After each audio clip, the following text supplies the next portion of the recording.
Sentence transformation মানে বাক্যের রূপান্তর। পরীক্ষার জন্য এটা যে কতটা গুরুত্বপূর্ণ তা তো আমরা সবাই জানি। তো চলুন আজ এই বিষয়টাকে একদম সহজ করে বুঝে নেওয়া যাক। পরীক্ষায় এই প্রশ্নগুলো দেখলে কি একটু কঠিন মনে হয়? দেখুন, এটা অনেকেরই সমস্যা, কিন্তু একদম চিন্তা করবেন না। এটাকে একটা মজার ধাঁধার মতো ভাবুন, যেটা আমরা আজ একসাথে সমাধান করব। ঠিক আছে, তাহলে শুরু করা যাক।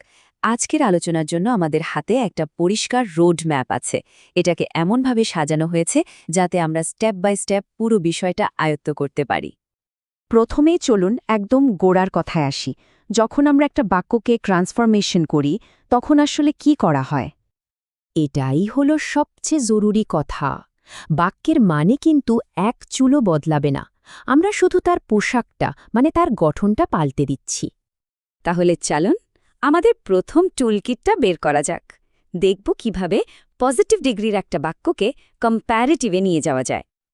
দেখুন, এই স্লাইডটা কিন্তু খুব মজার। খেয়াল করে দেখুন কিভাবে একটা না বোধক বা নেগেটিভ পজিটিভ বাক্য হ্যাঁ বোধক বা অ্যাফার্মেটিভ কম্পারেটিভ বাক্যে পাল্টে যাচ্ছে, আবার উল্টোটাও ঘটছে। এখানেই দেখুন দুটো মূল প্যাটার্ন পরিষ্কার বোঝা যাচ্ছে। এই যে গঠনের অদলবদল, এটা একবার ধরতে পারলে কিন্তু উত্তর আর ভুল হবে না। আচ্ছা, এবার তাহলে পরের ধাপে যাওয়া যাক। এবার আমরা দেখব সুপারলেটিভ বাক্যকে কিভাবে রূপান্তর করতে হয়, আর এর মূলত দুটো ধরন আছে। প্রথমে সেই বাক্যগুলো দেখি যেখানে কোনো কিছুকে সবার মধ্যে সেরা বা শ্রেষ্ঠ বলা হয়। এখানে মূল শব্দ বা কিওয়ার্ডগুলো খেয়াল করুন। সুপারলেটিভে থাকছে দ্য, কম্প্যারেটিভে আসছে দ্যান এনি আদার, আর পজিটিভ বাক্যটা শুরুই হচ্ছে নো আদার দিয়ে। কিন্তু ভাবুন তো, যদি কোনো কিছু একেবারে সেরা না হয় কিন্তু সেরাদের মধ্যে একজন হয়, তখন কি হবে?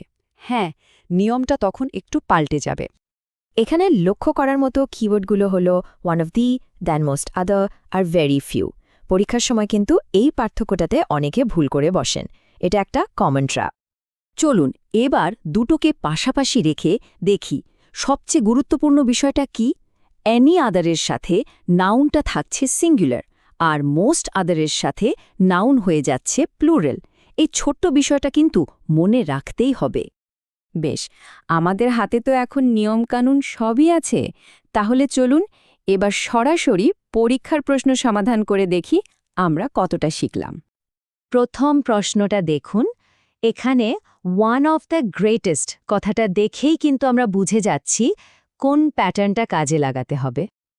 আর এই দেখুন, একদম সঠিক উত্তর।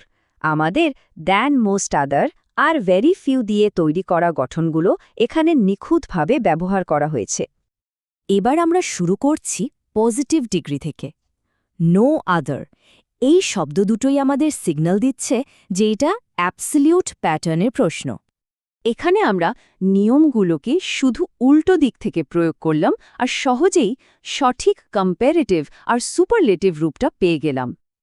আচ্ছা, এবার একটা বেশ সহজ প্রশ্ন। চলুন আমাদের একদম প্রথম নিয়মে ফিরে যাই। এটি একটি হ্যাঁবোধক অ্যাজ বাক্য। আর এটার উত্তরটা দেখুন কি চমৎকারভাবে দেখাচ্ছে যে কিভাবে একটা হ্যাঁবোধক পজিটিভ বাক্যকে না বোধক কম্প্যারেটিভ বাক্যে পাল্টে দেওয়া হলো, কিন্তু অর্থটা একই রয়ে গেল। চলুন এতক্ষণ আমরা যা যা শিখলাম সেইগুলোকে এক জায়গায় নিয়ে আসি। একটা ফাইনাল রিভিশন স্লাইড, যেটা পরীক্ষার আগে খুব কাজে দেবে। এই স্লাইডটা কিন্তু খুব ভালো করে মনে রাখতে হবে। আজকের আলোচনার প্রত্যেকটা প্যাটার্ন এখানে এক জায়গায় করে দেওয়া আছে। কোনো মূল শব্দ বা কি ফ্রেজ থাকলে তার রূপান্তরটা কি হবে সব এক নজরে দেখে নেওয়া যাবে। সবসময় এই মূল কথাটা মাথায় রাখতে হবে। যদি বাক্যের অর্থ বদলে যায়, তার মানে আপনার রূপান্তরটা ভুল হয়েছে। এই গঠনগুলো একবার বুঝে গেলে আপনাকে আর আন্দাজে উত্তর দিতে হবে না। আপনি তখন একটা পরিষ্কার নিয়ম মেনে সঠিক উত্তরটাই বেছে নেবেন। আসল কথা হলো নিয়মগুলো আয়ত্ত করা আর পরীক্ষায় দারুণ ফল করা।